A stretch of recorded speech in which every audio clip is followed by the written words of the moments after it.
Hello my loves and welcome back to my channel. I hope you're having a beautiful start to your week this Tuesday, and reminding all of you here that I am posting a new video every Tuesday now. I'm so excited about it because, as many of you know, I have been on the road traveling around for a long time, and I finally have a space that I can create consistently. So today I'm going to be sharing something that I'm very passionate about, that I love talking about, and that is the divine feminine archetypes, specifically the ones from the Thoth Tarot deck. This is the deck here, what it looks like. I am in love with this deck because I think it is the most connected to the subconscious than other decks that I've worked with. This is the book that I use for it. It's called Mirror of the Soul, and this is really what I feel these cards are. They mirror our soul. So whether you follow the tarot or not, the practices of the tarot, whether you believe in divination, I use them more as a mirror to our subconscious, which is really bringing things to light, bringing things to our awareness that wouldn't otherwise be brought into our lives, like things that we are unconscious of. And the divine feminine archetypes and any of the archetypes, one of my teachers calls them icons of consciousness. So basically, archetypes are like icons. They're parts of ourselves that we would like to embody more in our lives. And the thing is, and why I say so many times in my books and in my teachings, that this is a journey of unbecoming rather than becoming. And I say that because we have every single version of ourselves already within us. The archetypes I'm going to share with you today are already within you. We just have to unbecome all of the things that society and our environment and circumstances have made us believe that we are. So it's shedding the layers, because unfortunately we live in a society that really encourages us to play small and to push away our power, our pleasure, and our potential.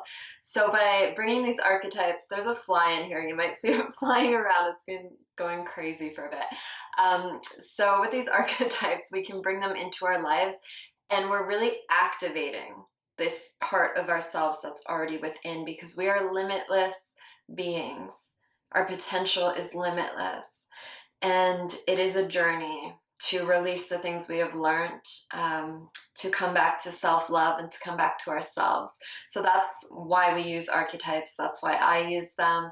I incorporate them in all of my offerings. And if you follow me on social media, you might have seen that I just announced my first Divine Feminine online training, the Empowered Empress Mystery School. It is 6 weeks of self-love, sacred sensuality, feminine empowerment, divine feminine archetypes, and so much more, all based around Tantra and, of course, divine empowerment, feminine empowerment, as well as feminine leadership. And the course is for everyone. So I'll just link it below. And every week we use a different archetype. So I'm going to explain them to you now because I love the archetypes of the Thoth Tarot. And another thing that is just incredible with tarot is that we interpret it our own ways. So I'm going to share with you how I interpret these cards. So our first week on our journey is the Queen of Cups, and I have just laid out the Princess and the Queen of all of these suits as well, because I think it's important to remember the Princess.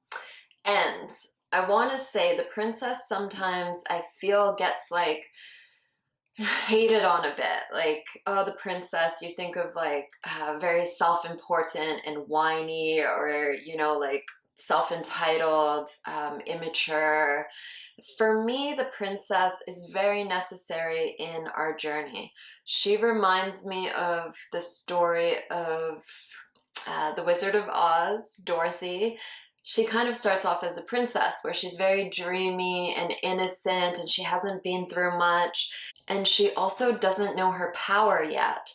And at the end of The Wizard of Oz, after she's gone through all these obstacles and wild experiences and darkness, dark night of the soul, then she comes out more in her power, which I see as the queen or empress energy. So the princess is very necessary, and she has this beautiful open heart and innocence about her that really opens her to the world. And then the queen energy is more like, I've been through all this and now I stand strong. I know who I am because all of these experiences allowed me to figure out who I am as a person. And now I've found my power and I'm willing to stand strong in it and to share it with the world unapologetically. So that's kind of the shift into princess into queen. And I actually have my initiation into queen, which was last year. So I really felt through my 20s that I was in my princess energy, which can also come off in, if you want to say, a more toxic way, as playing victim to our circumstances, expecting someone to come save us, like damsel in distress energy. But again, she's necessary. So for our first week, we have the Queen of Cups, and she represents water and emotions. So for our first week of Empowered Empress live training, our first code, we go through 6 different Empress codes based on these archetypes. The first Empress code for the Queen of Cups is I own my emotions and I embody my pleasure. So the Princess of Cups is very flowy and she's very in her emotions, but she's learning to accept her emotions. And what this means is learning how to trust our intuition, how to use our feelings and our emotions as like a navigation system to be aligned with our highest purpose and path here. When we're ignoring our intuition and our feelings, that looks like not honoring when something feels off, and using our mind to like rationalize and justify why we stay in relationships that don't serve us, why we do things that we don't actually want to do, that doesn't feel good for us. So many of us spend our days doing things that we don't want to do. And I don't mean that means like quit your job, but we do little things that don't add pleasure into our lives. So one of my favorite questions during this week is, how can I add more self-love and pleasure into my day every day? Waking up and asking yourself that. In society, as women and men, we've been taught to push away our emotions and to pretend everything's fine. But that comes out in so many diseases, in depression, diseases of the mind, the spirit, every level. So we're really opening space to de-shame our emotions, and especially in groups like we do it during this training, and also on my free Facebook group. If you're a woman or you identify as a woman, you can join us there. It's a safe, open space to express any emotions or feelings that you have. So I'll also link that below. And you can look it up on Facebook. It's called the Goddess Sisterhood with Krystal Aranyani. So having these spaces to learn how to honor, listen to, and express our emotions is so important. So we go from the princess who's just learning like, hey, my feelings and my emotions are really important. So now how do I learn to honor them? And then we come into the Queen of Cups, who is just this like badass, very mystical. You can almost not see her behind this.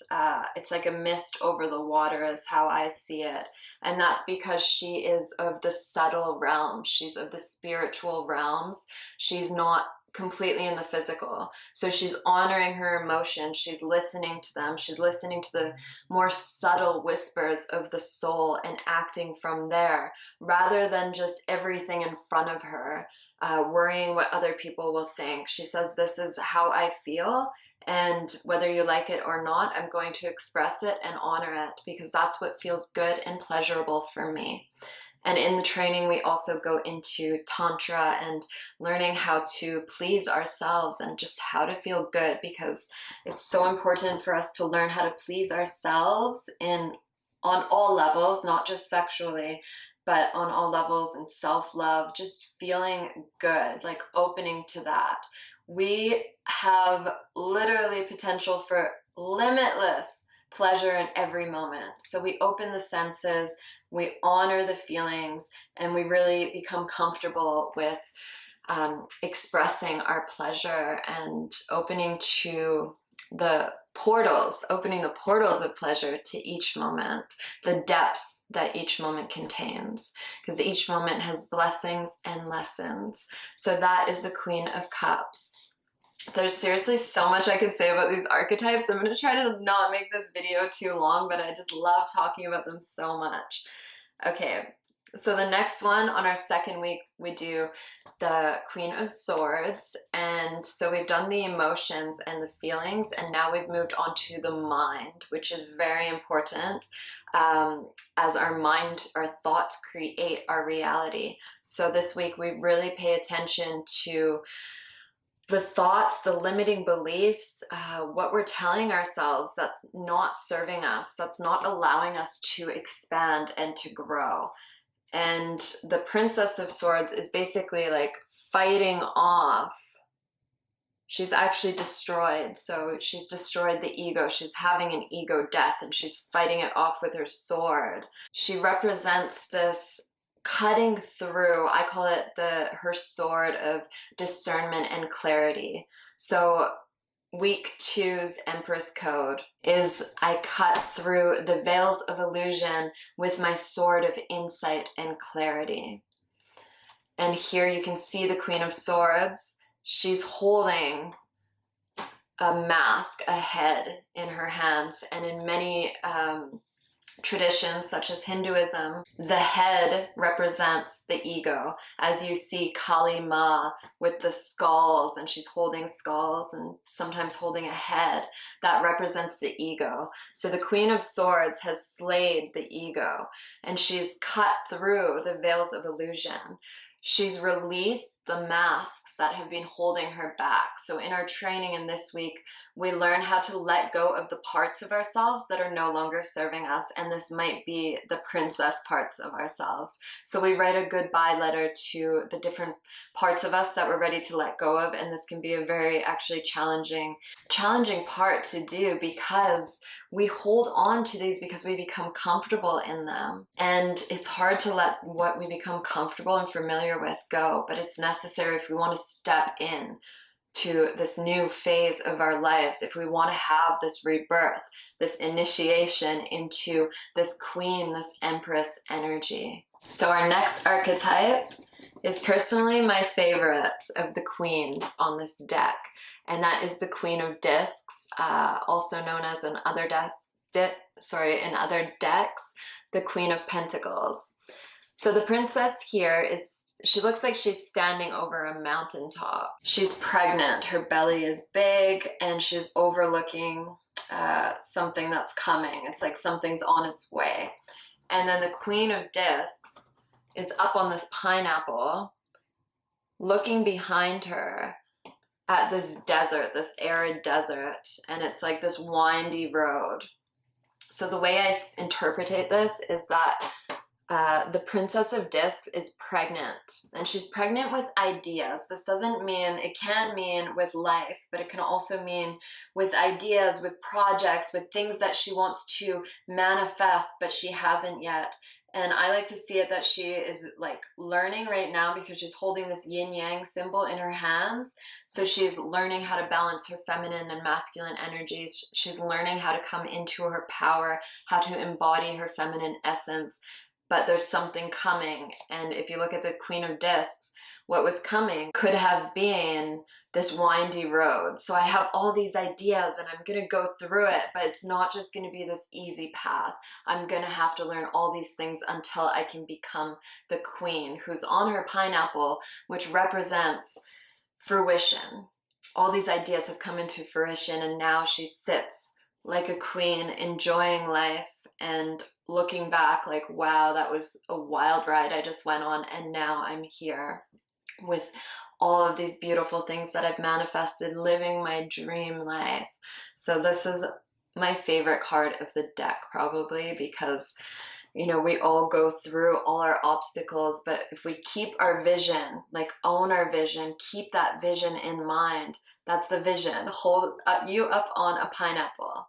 If you don't let that vision go, it will come 110%, I promise. And the Empress code for the Queen of Discs is, my body is a sacred temple. I magnetize and manifest all of my desires. So she also represents Earth and our bodies. She represents our finances, our money. She represents the physical, which, by the way, I like to explain that being abundant and being prosperous, there's nothing unspiritual, there's nothing wrong with that. Abundance is our birthright. It's everyone on this planet's birthright.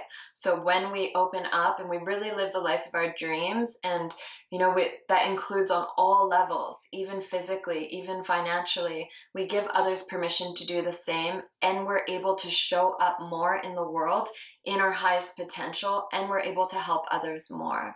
So she represents the physical world as well. And finally, our last queen is the Queen of Wands, who represents fire. As you can see, these cards are very fiery. And she, as I call the mystical baddie, again, if you follow the link on my video, I explain more about these archetypes and what we do in the training.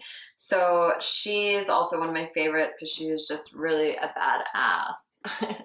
So the Princess of Wands is naked, and she's holding a tiger behind her and a wand with a sun, which represents enlightenment. And the tiger has been slayed, and the tiger represents fears. So she is liberated, she's naked, she's free, she's enlightened because she's slayed her fears. Like, how badass is that card? I love it. And she's like going above, like, yes, right? So she's celebrating. The princess has just slayed her fears, and in slaying our fears, it's really accepting our fears too, knowing that we're never probably not going to be completely fearless, because fears are completely necessary, but she's learned how to manage her fears. Even for me, every time I get on a live, every time I do an interview, like, I have a little bit of fear come up, no matter how many I do, just because I've been programmed in my life for so long to play small. Maybe when I'm, you know, in like 20 years, I might not have it, but it still comes up for most people, you know. So no matter where you are on your path, because that's just the collective consciousness on our planet right now. So learning how to not allow our fears to stop us from our greatness, from our purpose here, from playing big, because we're meant to play big. We're meant to be 110% ourselves and show up in our power. So the Queen of Wands, here she is. And I just love the story. The write-up about her is probably my favorite in that book, because it says that she wears these thorns on her crown. So she still has the thorns from the past, the pain and the suffering that she's gone to, but she wears it proudly. She's not hiding it and pretending that she's someone else. She's like, yeah, this is what I've been through, and I'm not ashamed of it. And she has this leopard with her, and it says in the book that the leopard used to be a black panther, and now it's gone through this big transformation with her, and it's kept its spots, black spots, to show the pain and the darkness of the past, to wear it proudly. So our week 4 code is, I own all parts of myself and wear my past as armor. I decide who I am, and the rest of the world adjusts. How powerful is that? And that is just the frequency that this card is carrying with her. So not being ashamed of our past, not being ashamed of that road that we had to go through, knowing that every step that has gotten us to where we are today was divinely led.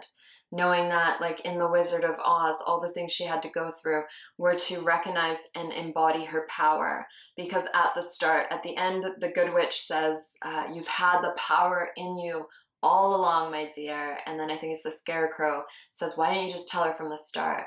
And she says, because she wouldn't have believed me. She had to figure it out on her own first. So knowing that is, you know, that's the hero's or heroine's journey. that we have to overcome these things so that we can eventually stand in our power. And when I was in my early 20s, I remember like girls shaming being 30 years old. I turned 30 last year, and I remember being like, I'm fucking excited for when I'm 30 because I know I'm going to be in this, like, I didn't know what queen energy was then, but I knew I was going to be like standing strong, because my 20s was like, whoa, all over the place. Like, who am I? What am I doing here? Traveling around the world, trying to figure out, you know, just exploring all these different paths until finally I kind of put them all together in my own way so that I can stand here and be like, this is who Krystal is, and what others think of that doesn't affect me. And I'll quickly just show you week 5 and 6, which are the Priestess and the Empress. So the Priestess is really our connection to spirit, our connection to Shakti. Again, she is like, has this veil over her. That's the veil of illusion, and she's just like overcome it. So she's representing our connection to spirit, remembering that we are eternal souls here. Everything outside of ourselves is just temporary. So we don't need to take it so seriously. We can play in all of the realms. And that week, we're really focusing on a spiritual practice and coming back to our true selves. Because when we come back to our true selves, then that's when we come back to love. We come back to divinity. We come back to our power. And then the Empress for me is similar, if you've followed some of my other work or if you're familiar with the Hindu goddesses. The Empress to me is similar to Durga, who is all of the faces of Shakti in one. I feel that Empress is the highest frequency of the divine feminine, and that's why this is called Empowered Empress Training. She is like a queen, but she's sovereign. She has learned how to please herself, how to embody her power fully on her own. It doesn't mean that she doesn't open to a king or have a king, but it just means that she is fulfilled on her own. She's not seeking anything outside of herself. So to me, I feel like that's the difference. And the Empress, she was just a sovereign monarchy to the land. So it's like she's not afraid to stand alone or with her king or with her tribe, but she's full on her own too. So my loves, that's like a little quick talk on these. And again, as I said, you already have all of these parts within you. And when we bring them to our attention, we learn how to activate them. Everything that you wish to become is already inside of you.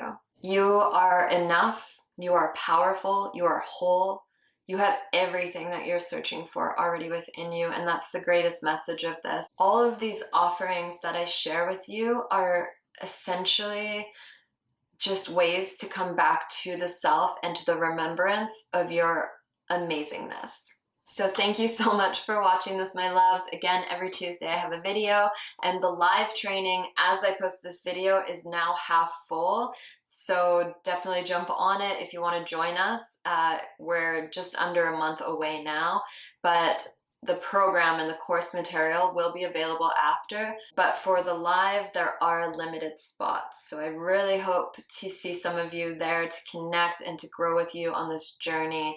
I'm super, super, super excited for it. I've been creating all the content lately, and it fills my soul. It really is so aligned with everything that I share and that I've lived up to this moment. And it's honestly my greatest honor to share this with you.